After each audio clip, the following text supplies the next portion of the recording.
She loves you. She busted U-turn. Are you going back home? 1, 2, 3, 4, 5, 6, 7, and 8.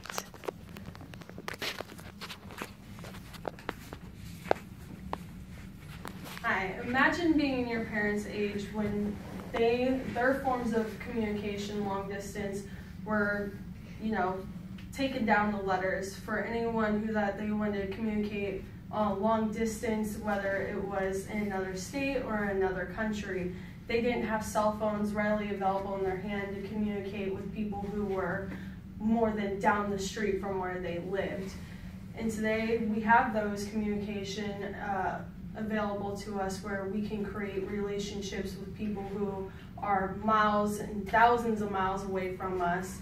And we have the ability to use that communication to create relationships on a more meaningful basis rather than, getting a letter from someone maybe once a month. There's lots of boundaries that they had when they came to this because they didn't have those communications available. So their relationships, they typically probably would not have been able to communicate with maybe if a family member was sent overseas for either a job or if they were in the military. So it created a lot of boundaries, but in today's society with cell phone usage and relationships, it's helped a lot with being able to communicate with people globally as well as help people with anxiety who maybe have issues communicating with people face to face. So that opens up possibility for relationships in that manner, but also creates a personal divide, maybe in a personal relationship with the significant other or family. So those are the ideas that I'm going to touch on today. As far as anxiety goes, in a survey done by Donna J. Reed and Jim Fraser Reed, they did an online survey talking to people about loneliness and anxiety and how that affected their levels of communication. And the people who were experiencing social anxiety said that text messages and phone calls were a great medium for them rather than having to speak with someone on a face-to-face basis because of the possibility of immediate disapproval that becomes like an issue when you're face-to-face. When you're texting someone, you have the ability to walk away from that conversation immediately and not really have to deal with the effects of maybe something that you sent right away. But it also helps with maybe a positive impression on a person. You have time to think about what you're going to say before maybe you send that text message, and you're maybe able to process the situation a little bit better. So for people with social anxiety, this really helps them in being able to process maybe a situation by having their cell phone and texting rather than being face-to-face with people. The other idea is with global communication.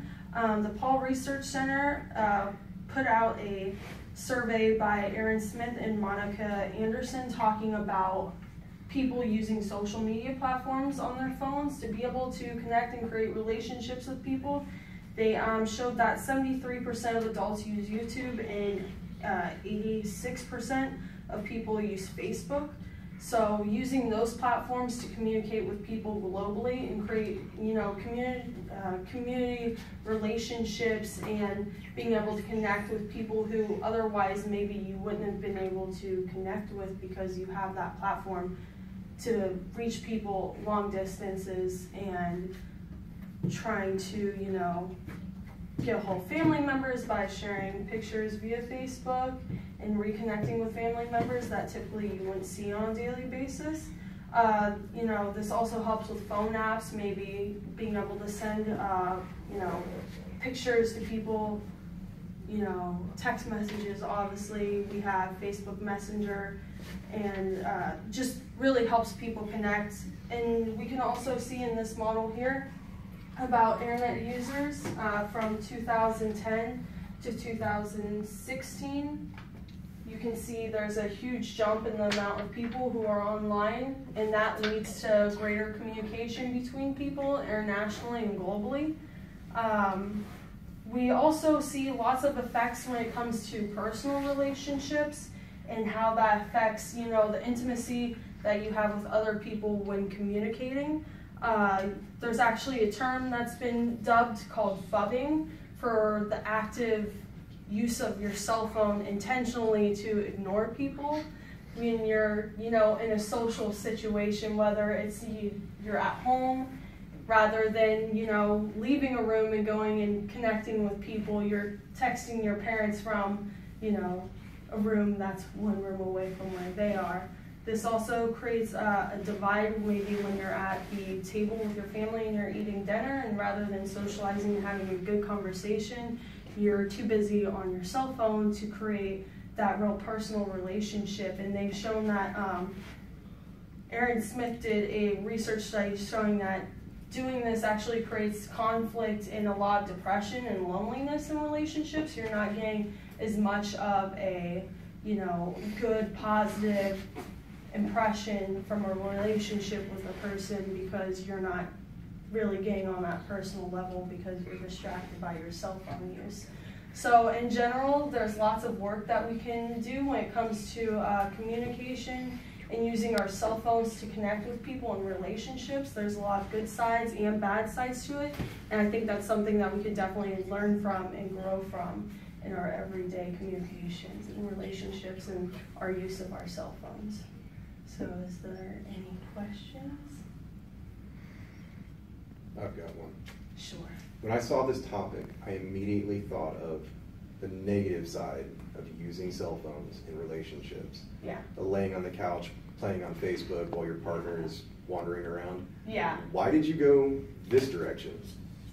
Well, is that just me being a negative person? No, well, for me, like, I come from Ohio, so I don't have any family down here.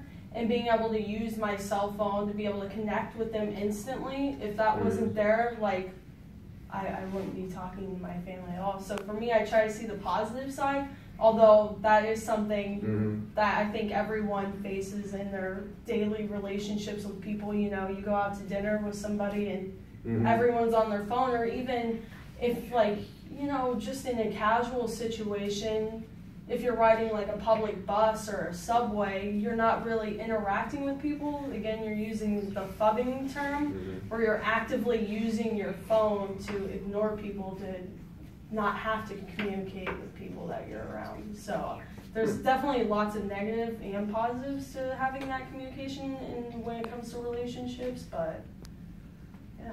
Well, I'm thinking of the positive.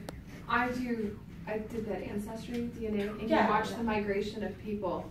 And a majority of people, if they moved out of town, you lose contact. So like my mom's over here saying, can you find my cousin Sally? Can you find this person? Because once that person moved out of Tennessee, that was it. So to your point with that ability to stay in contact, that's why I think a lot of people never migrated out, because they lose that contact. And now everyone has the ability to stretch out. Yeah. And now today with cell phone use, you have that ability to keep that relationship together because you have instant access to people. So, but it sounds like, to your point, people aren't finding that balance. Yeah. There's, like I said, good and bad. There's lots of area for us to find that equalization between the negative and the positive. Well, your speech took me by surprise. I wasn't expecting it to go that way. Any other questions? No?